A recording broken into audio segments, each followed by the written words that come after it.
Feeling like a shark in a shrimp tank. Big fish, small pond in the shrimp tank. Hey, everybody. Welcome to another episode of the Shrimp Tank. I'm your host today, Ted Jenkin. My co-host, Lee Heisman. He's somewhere on 30A, vacationing, spending money, doing what entrepreneurs do when they make a lot of money. They just figure out how to spend it somewhere. But, every week in the Shrimp Tank, we are now at 1,000 episodes. It's crazy. The last 10 years, we've interviewed the brightest and best CEOs and entrepreneurs all around the country. Blue collar, white collar. We've had on the founder of Spanx and the founder of P90X. And we had on Hall of Fame safety, Brian Dawkins of the Philadelphia Eagles, and so many other great CEOs. And why I love bringing you all this content every week is that being a CEO is about part of having an MBA in book smarts and street smarts. You need both. And no matter how many courses you take, no matter where you graduated from college, you're going to get bloody one way or the other. And the best way to learn is from entrepreneurs like the ones we bring on here and myself and Lee, who've done this thing before, because it's not easy, but it's a great thing about our country is you got the opportunity to get up every day and be able to make that happen. I'm excited to have on the dentist CEO today. He's a serial entrepreneur. I want to talk about all the businesses. Dr. Bobby Grossi. And Bobby, before this podcast started today, I just want to start off with this because I couldn't agree with you more. Like we just have a gap in leadership today, but it's not just in our country, right? It's why the opportunity to be an entrepreneur is so big. Yeah. I mean, I agree with you. First of all, thank you for having me on your episode. Oh yeah, I'm so honored. But to me, leadership in business, if you can't tell your team as an entrepreneur or CEO of a company, if you can't convey the vision, if they don't know where they're going, you're never going to get anybody to follow you. And so what I see CEOs do wrong, or even myself early in my career, what I was doing wrong was I was kind of a dictator, right? I was the guy that was saying, I'm a dentist, right. I'm this, you should just do what I do because it's my credentials, and dang it, I want you to do this, right? And I realized, man, I'm getting no movement. Like, this is not working, right? And so then I really was sitting back, okay, what is it that you have to do as a leader? Like, what does it have to do? You got to paint this picture. You got to paint this picture of hope or where you're going. And when people find a system or a process or something where they can become a part of something bigger than even their paycheck, that's when you get movement. That's when you're going to see businesses growing, cultures change, and you can get all these people to come in there. So I think, to me, if you look at our world nowadays, there is no leadership, right? There's nothing. You look out there, there's no hope. Like we talk about, whether you're a Christian or not, sometimes faith is a hope-based thing, right? You looking for something in the future, right? There's a hope out there. As a leader, you're supposed to convey that hope. You got to know that when the chips are down, you're really to buckle the straps and do it with them. And people thrive with that, right? You're going to but also understand you can only grow the level of your business to the level of leadership that you have and a little bit below that. So if you're a 5, good luck getting your team up to a 5. They're going to be a 4 or 3. So if you're struggling in business, the first thing I would do is, how do I become a better leader? What leadership skills should I have to do? And then let me raise myself first, and then I can raise others. So Bobby, do you think that leaders can be born, or can they actually be trained to become leaders? Well, I think they can actually be trained. I think, but you got to have the want. Like what are you committed to? I think look at, just like there's a great athlete, right? There are people with certain skills that is just innate in them. They're easier for them to do it. But I've also seen people where they become, maybe they're not a good athlete when they're in the 8th grade, and all of a sudden they're the greatest athlete as a professional athlete or whatever, right? I've seen that in business. I've taken a guy in my own practice who worked at Tropical Smoothie, for God's sakes, was doing smoothies. Now he's the best treatment coordinator in the world. I think if you inspire hope in people and you give a person a little bit of confidence to go do it and get out of their comfort zone, then I think they can become the best version of themselves. But you also got to work with their limiting belief system. So to answer your question in a roundabout way, yes, there's innate abilities I have. Like, I'm an extrovert. I'm able to go on camera. I'm able to speak. I can sell a vision. I can do all that stuff. But it took years upon years of training myself. So I think that it's a combination of both. But to answer your question, I think people can be trained. I do. Bobby, what do you think, before we get to talking about the business a little bit, because I love these leadership conversations for entrepreneurs. I think a lot of entrepreneurs struggle in general. I'm not even talking about generationally and managing people, but when you look at Generation Z today, the kids in their 20s today, I've almost coined them the Fred Flintstone generation because, 5 o'clock blows, the whistle blows, they get in the car, they want to go home. One, what do you do with those people in your organization today? And two, do you think any of these folks are going to be entrepreneurs? That's funny because the dentists that are up and coming, none of them want to be entrepreneurs. I've interviewed a ton of them, which is They funny. don't, right? No, they don't. They just want to work as a W-2 employee, which I sit here and I'm like, I'm trying to baffle them. Like, let me understand this. All you guys are going to college. You're going to get $500,000 in debt, $750,000 in debt, unless your parents pay for it, which is another sidebar. And you're going to sit here and you're going to want to be a W-2 employee your whole life and give half your money to the government, and you have no tax benefits, no write-offs. It baffles my mind. But this is what I also know. They don't want to even work 40 hours because we said now full-time's 30 hours. So it's one of those things where even as dentist, you said, how do I handle them? I have really real conversations with them. And I try to figure out what it is they want. And honestly, Ted, if they don't fit my culture, they don't work for me. I'm a guy that was born and raised by a single mom in Flint, Michigan, making $18,000 a year. My dad was a drug addict. So I don't know anything but work. And so I don't compromise. A good analogy I'll give anybody is struggling with this is that a bad fruit only makes a good fruit bad. A good fruit never makes a bad fruit good. So if you hang around toxic people, get rid of them. And if they don't have your same viewpoints, you get rid of them. And I don't deal with them. I will have a tough conversation. Go, hey, just so you know, let me tell you how I got here, right? And I tell them my story. Now, if you want this, here's a good. You can coin this on your podcast. I've heard this before. Anything from 0 to 40, you're going to survive. Anything over 40 hours, you're going to thrive. So it depends on the work you want to do. So that's a little quick version of it. I am worried. I think that if we can, as parents who have the Gen Zs, I guess you can, if you will, I have Gen Zs. Yeah, I got 3 of them at home. Yeah. So trust me, we always said, and I messed this up. Trust me, I messed it up. I just want my kids to have a better life than I had. That was the biggest mistake. I should have made them fall. So I screwed that up as a parent. But I think that we need to encourage them to fail more, and we need to encourage them to push more. And you'll find the diamond in the rough. There are the people, you'll find them. Right, you'll find those people that had that little knack that didn't come from anything, that had that little bulldog thing. I don't lose total hope on humanity, but I agree with you. I think we have to just be honest with them. And guess what? If they don't fit your company and your profile, when they keep hearing no a lot, they'll rise to the crop. Cream will rise to the top. So, Bobby, let's talk a little bit about the business itself, because obviously you're not only an expert at being a dentist, but you're also an expert at training and coaching dental practices as well. How did you originally get your practice to grow from $100,000 to over $4 million of sales? I mean, it's huge. A lot of dentists hit a ceiling of complexity and they can't figure out how to grow. How did you do it? Man, that's a great question, especially in Flint, right? I'll still tell you that right. my average crown is only $700, where the national average is $1,500. So wow, it's kind of crazy. You do it by being a servant leader. Period. End of story. Like the minute I removed my ego from the equation, and the minute I just became part of the team, even though I'm here, like they understand I'm the CEO and I run my morning huddles and I do this, I had to say, okay, what is it that I'm truly trying to build here? Like, what does this stand for? And what am I doing it for? Like, what's my why? And when I started investing more training in my team than even myself, all of a sudden it became easy. It became that people were helping me get to a level that I wanted to get to. And you were seeing this exponential growth. I think what you do as a dentist or an entrepreneur is we make it about us versus them.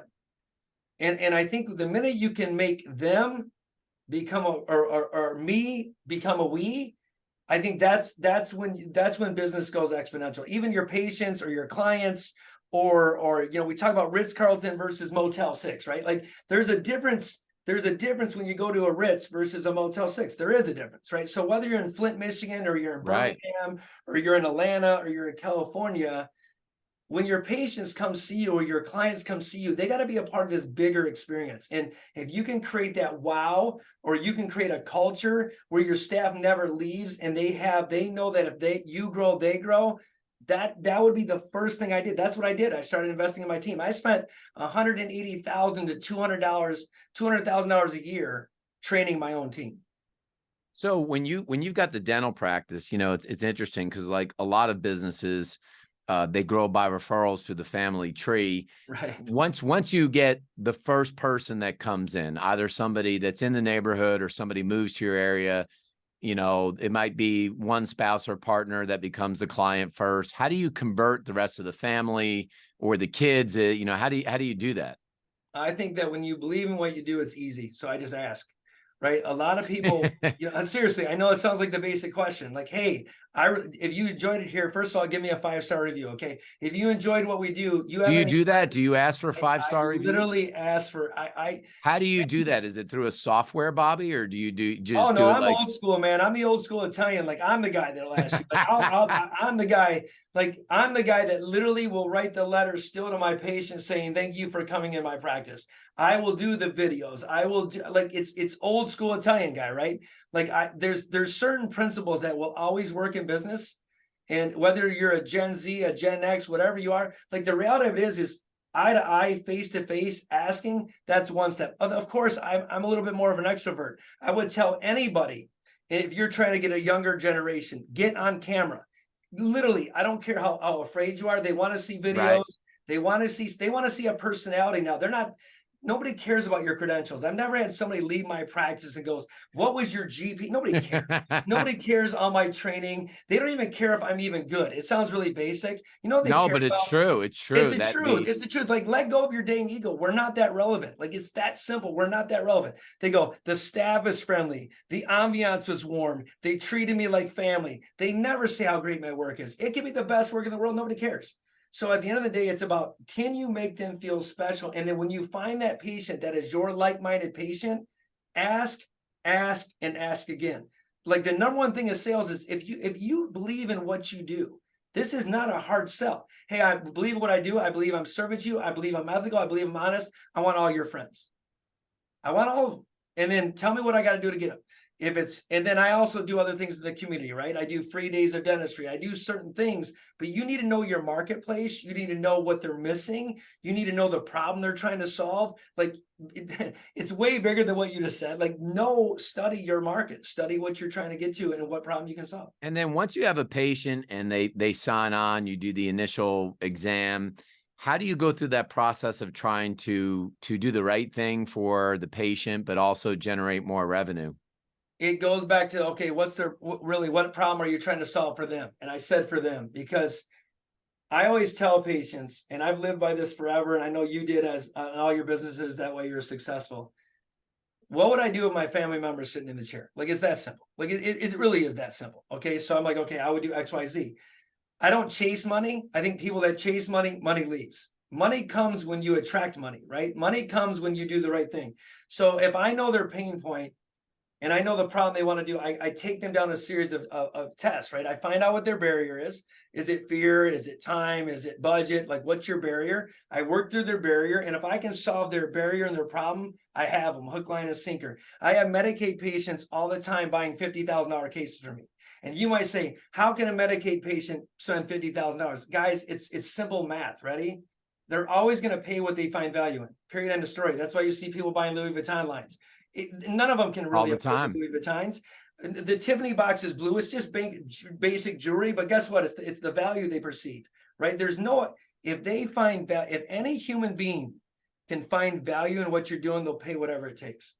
Whatever it takes. Now, how are you balancing out owning the crumble cookies and doing the dentistry at the same time? How are you doing that? It feels like an oxymoron. Hashtag cookies and cavities, right? I know. Hashtag cookies. That should be my TikTok channel. I don't know. Yeah. Here's the truth of it all. I'm an entrepreneur by heart. My daughter came up to me. She was 15 years old, and she says, "Dad, I really love these cookies." I'm like, "Oh, you do? Well, what do you want to do?" She goes, "I think I want to bake." And me being the entrepreneur, I'm like, well, if you want to bake, let's just get a company. Like, what are we talking about? Let's see if you really love it. So we tried the cookie one time, and we said, man, this is cool. And then my wife, you know, because I'm a great servant husband, this is if my wife listens to this, she'll laugh. She goes, we should have one of these in our area. I thought she said buy one in my area. That's all I heard. So I basically being the guy I am who just goes all in, I'm like, well, let's do it. And I did it. I fell in love with it. The community. Now here's the part where the cookies and dentistry match. I've never seen somebody sad when they're eating a cookie. All I see is That's true. Not a good chocolate chip cookie. So when you get a good chocolate chip homemade cookie and it looks like grandma's recipe and you put that in your mouth and everybody is smiling, like it's a cool thing to see. And I now the funny thing is the first 2 months, I didn't. I ran my dental practice and Crumble Cookie. I saw my family for 2 hours a day for 2 months to getting to know the business. Because once I go Right. all in, I go all in. And I thought my wife was going to leave me. She's like, dude, you're never home. I said, give me 60 days. And now I'm home all the time. But it's one of those things where I think that my daughter had an entrepreneur spirit. I wanted to teach my kids in a different realm than dentistry, what it really takes to run a business. And I'm a guy that leads by example. And I think that if I'm going to be a leader of anybody, I should be the leader of my family first.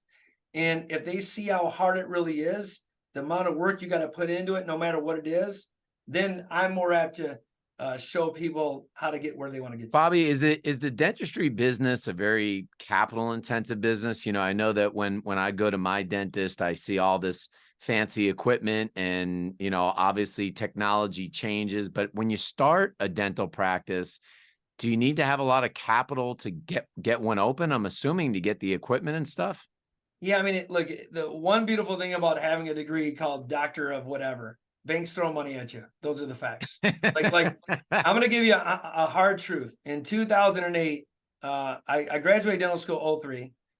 I had a bunch of practices. I literally almost lost everything. In 2008, I had $12 to my name, $12 in 2008. And a bank handed me $2.5 million only because of my degree.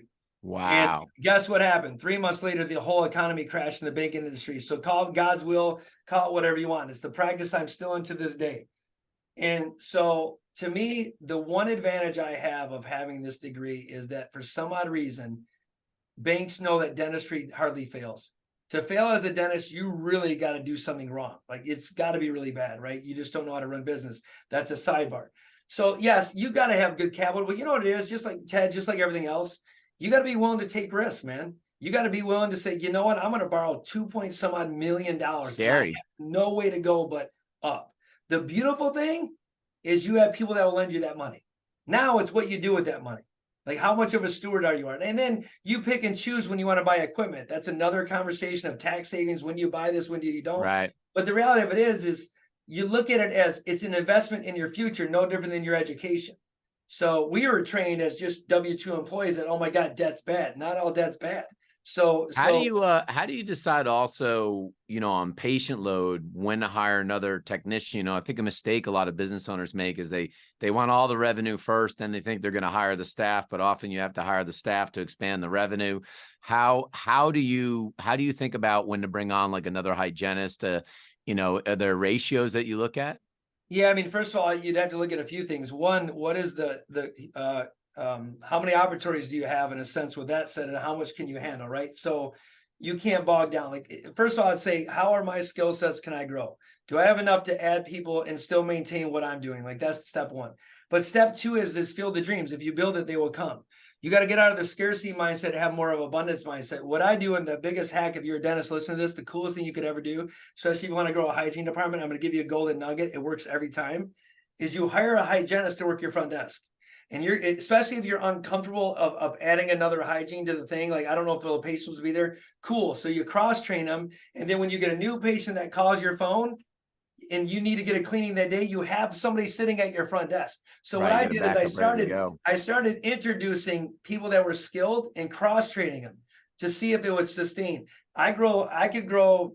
I mean, if you're getting, 40 to 50 new patients a month, even 60, you can literally be adding a hygienist every single year if you know what you're doing. You can definitely be adding an associate, right? So I think what I would do first is most dentists think that they got to be in the business to have the business grow. And it's actually the opposite. You do a better service by working on your business, being the leader, being the culture. And I don't know about you, I'll give anybody 25 to 30% of what they're doing if I don't know I have to be in my hands.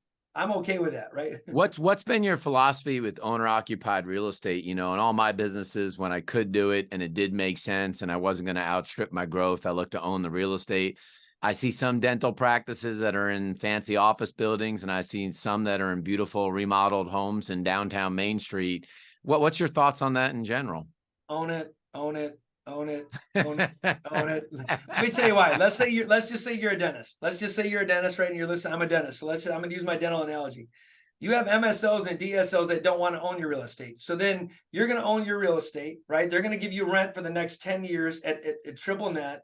there's no way you're losing. You just cannot lose. You never lose in real estate. So the best thing I'll tell anybody is buy the real estate. Because why would you want to hand money over in rent to just throw money away every year to never gain wealth? Your real estate is your retirement fund. Don't worry about all the 401ks and you can't grab to your 60. Buy as much real estate as you can. If anybody tells you any different, they're lying to you and they're wrong. Sorry, that's just my take on it. I love it. Look, I mean, I think for every business owner where it can and does make sense. I mean, I have the similar philosophy because you're basically, first of all, you're betting on yourself of your business. If you lose, you're going to lose it all anyway. And if you win, you might as well own the real estate because right. The business is going to pay off your business is going to pay rent on your building. It's all good, dude. Yeah. What do these businesses trade for? You know, is there a magic number? Like on some businesses, you get a better multiple if your EBITDA is $1 million or $500,000 or $2 million.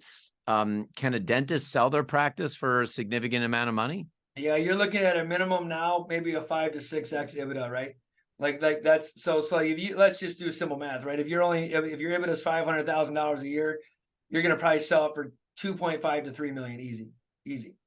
But if you get up to a couple of million, you can get a multiplicative now, effect on the business. If you have group practices, let's say you have 4 or 5, and now your EBITDA is 3, 4, 5 million combined, you might get $25 million for that.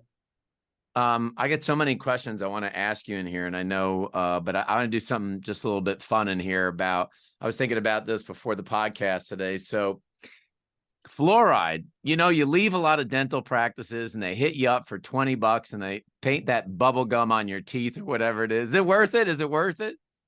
Well, it's hard because now there's conflict, right? I do believe in fluoride. I do believe in fluoride. I don't believe in fluoridated toothpaste. There's a long story about toothpaste. A lot of the toothpaste you see on the market have a lot of carcinogens, which we're not even going to dive into because that's a long conversation, right?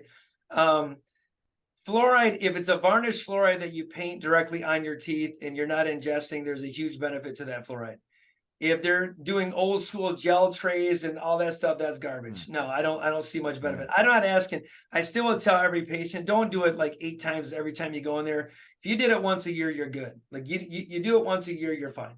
I think I used to get mine as a kid, Bobby, when I drank out of the hose. I think the fluoride came out of there or something like that. Yeah, then you threw up half the time, right? No, I never had fluoride as a kid. I also will tell you, if you don't believe in fluoride and you can somehow neutralize your pH of your mouth and you can somehow limit a ton of carbohydrates, you would probably never get a cavity anyway. So, I mean, it's all good. Well, I've been fortunate. No, I'm 54 and had never had a cavity. So I've been lucky about that. But I will tell you, I'm curious of your philosophy on this. It's just fun knowing that you'd be on today. Is that I had always used dental floss and I did change my dentist when I moved.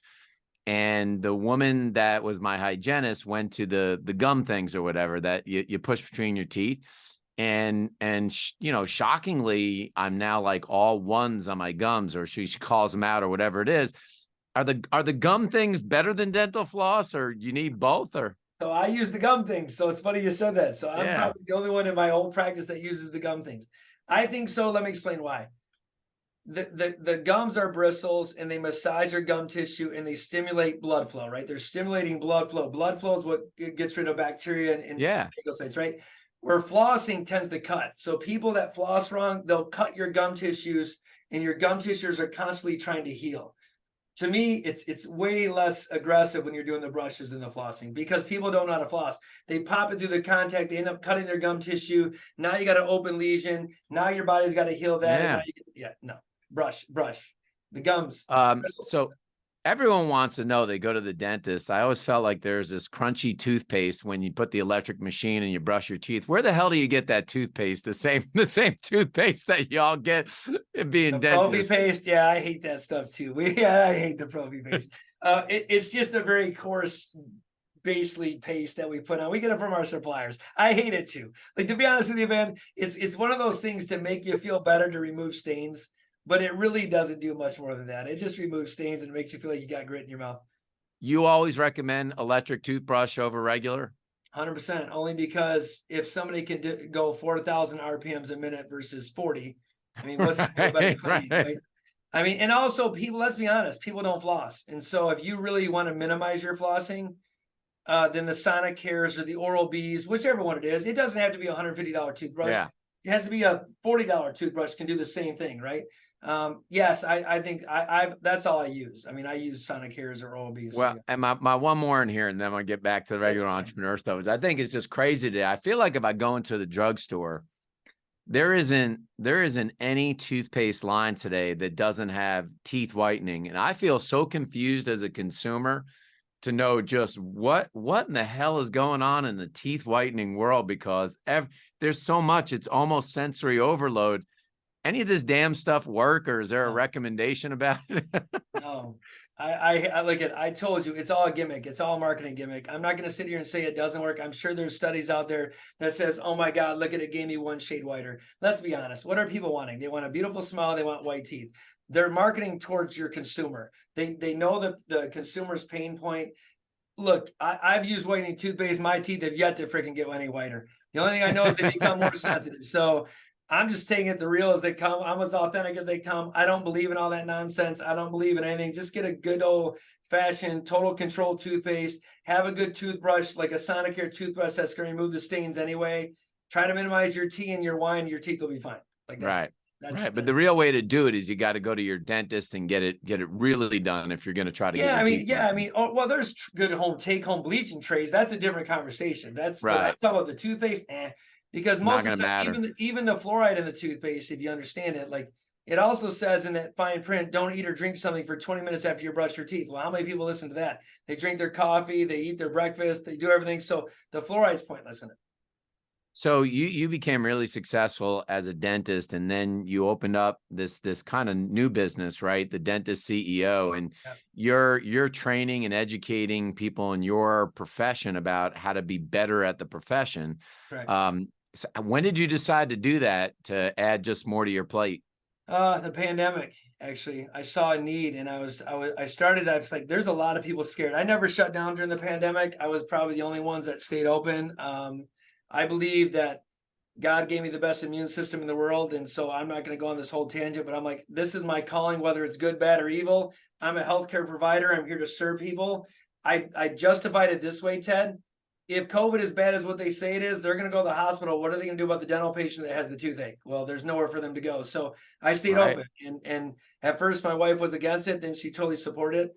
But I realized that I wanted to talk to the students in dental school. And I was sitting here going, hey, man, when you were in dental school, what was your biggest frustration? Nobody told me about business. Nobody taught me or trained me about business. Do I have an LLC? Do I have an S Corp? Do I own my real estate? Do I not? Do I go to private practice right away? Do I become an associate? Like nobody was just talking to me. And you get out after your fourth year and like, okay, you pass the boards and you're like, there's no job What do I do recruiters. now? You're just out there. You're like, okay, now what? Right? You went from doing a 3-hour prep and one filling to somehow you all of a sudden have all these skills. And I'm like, man, I got to teach these guys. Like if I could teach men or women how to be successful right off jump and coach them and mentor them, they'll be leaps and bounds. And then also, sidebar, a little selfishly speaking, I also had the first way to recruit the ones I wanted. So like I could interview them, I and like I'm like, that. this is interesting. I get to know their personality. I get to train them. So I did it for free for like 2 years just to see, is there a need? Is what I'm thinking in my head really going to work? And then all of a sudden I got, someone had hired me, and then I took their production from, 40,000 a month to 120,000 a month in literally 60 days. And I'm like, wait a minute, I got something here. And so I just felt like it's my calling in dentistry to leave my legacy of, I don't want somebody to struggle 18 years like I did. I don't want somebody to have to go through the hurt I went to. Not that it doesn't make you who you are. That's not what I'm saying. But if I could shorten the gap, isn't that what we're meant to do in this world, Ted, is to actually help somebody else become uber successful? Like it always cracks me up when you say, if somebody's a millionaire and you give a dream to a millionaire, they never crush your dream. If somebody's a professional athlete and you say you want to be a professional athlete, they'll tell you how hard to work. How come in this world we live in, when if you became something in a dental field, why would we not do the same to the dental community that's been so gracious to me to raise them to a whole nother level? Because then I've left a legacy. So that's why I did it. I did it to help out the younger generation. And I realized, man, there's 40-year-olds and 50-year-olds that still haven't figured out. I mean, there's a lot of people we can help out. So what do you see the big mistakes? What do you see the big mistakes that, I guess young dentists make when they decide to open up their practice? One, most of them don't want to open a practice, so that's mistake one. Two is that they think they have all the answers, and I think they think, and I did this too. Their ego is big time in the way. And what I realized, you were a financial guy. I don't know enough about finances, so I have to hire people to really teach me finances, right? I actually have 3 different coaches that I work with myself that I got to be Wow. humble enough to go, you know what? I don't know how to do this. So I'm going to align myself with the greatest team I possibly can: accountants, lawyers, financial planners, and people that Yeah. have been to where I want to go. And if I can just become a lab rat with them, they're going to raise me to a whole nother level. I think what young dentists do now, especially the younger generation, they think they've already had it figured out. And what they realize is that proximity gives you everything. And if you would just shut up twice as much as you speak, people will give you these golden nuggets and take you to a level faster than you ever thought possible. And most people, believe it or not, contrary to what you see on the internet in the world, they want you successful. So they will literally give you stuff, right? And I think the biggest mistake that these younger generations, A, they don't push themselves far enough because they're too afraid to fail, right? Or B, they don't listen. Yeah. Those would be the two things. What are you seeing today? The labor market's been so tight, and I don't know how hard it is for you to be able to get technical or administrative people in the practice. How do you coach people to try to find talent? Because I love what you said in the beginning of this about getting the talent on the bus, if you will, and that creates a culture. How do you help other dentists do that in their practice? If they're struggling financially because, let's say, they're not hitting their numbers, I always help them set up a bonus system or a structure where everybody wins. So like, I'm okay with somebody saying, hey, you're going to start out making X amount of dollars an hour, or whatever it is.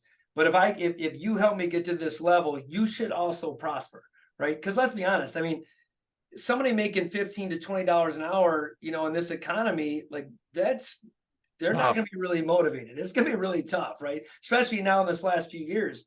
So like, what's going to make them really want to come to work? Well, you're either going to do something for their family or friends, or there's got to be something in it for them to win. So I will always tell people, if you want money, you got to give money. If you want love, you got to give love.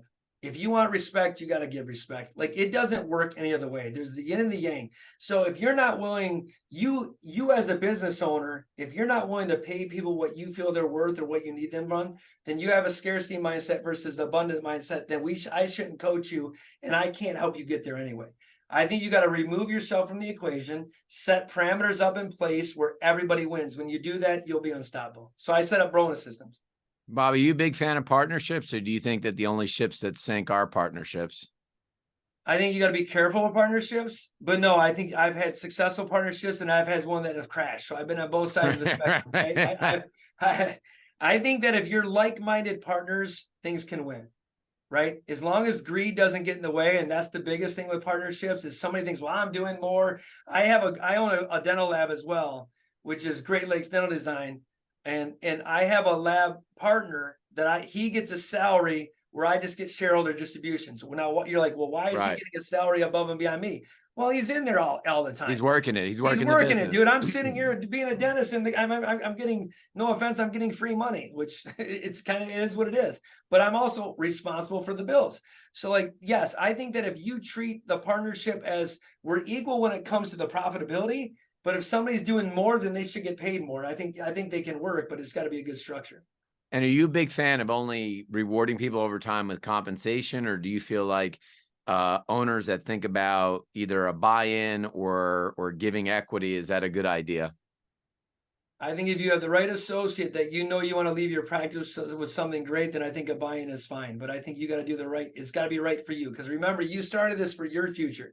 You started this for your retirement, for your family. Not saying you don't give it away for free. Like, even my daughter said, Dad, when I'm a dentist, you can give me the practice. No.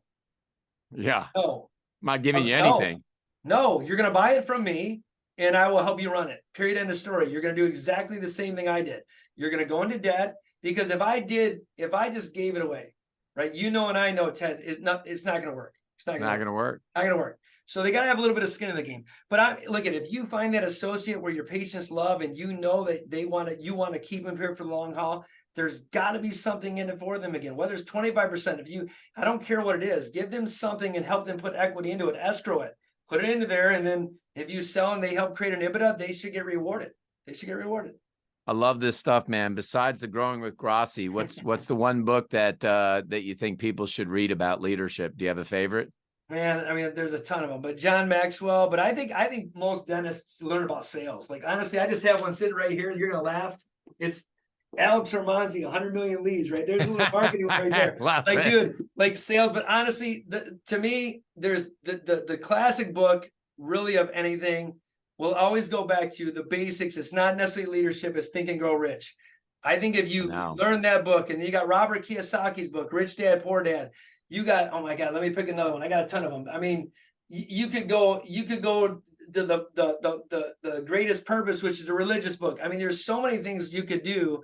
But to me, leadership, any John Maxwell book's great. But I'm a Think and Grow Rich guy. I'm a Tony Robbins guy. You might not even know who Garrett J. White is, which everyone freaks out because he's a warrior guy. Like, he swears all the time. But they got there. You look at. If you put 20 minutes every day on any book that you read, if you read 20 minutes a day and you put 100 hours in anything, I promise you it'll change your life in a year. Pick anything. Just pick something. You're exactly right. Well, man, I can't believe 45 minutes goes by so fast here. This has been awesome. Listen, for anybody who might need leadership coaching, especially dentists that are watching our podcast today or watch the podcast on our YouTube channel, what's the easiest way to get in touch with you to get started?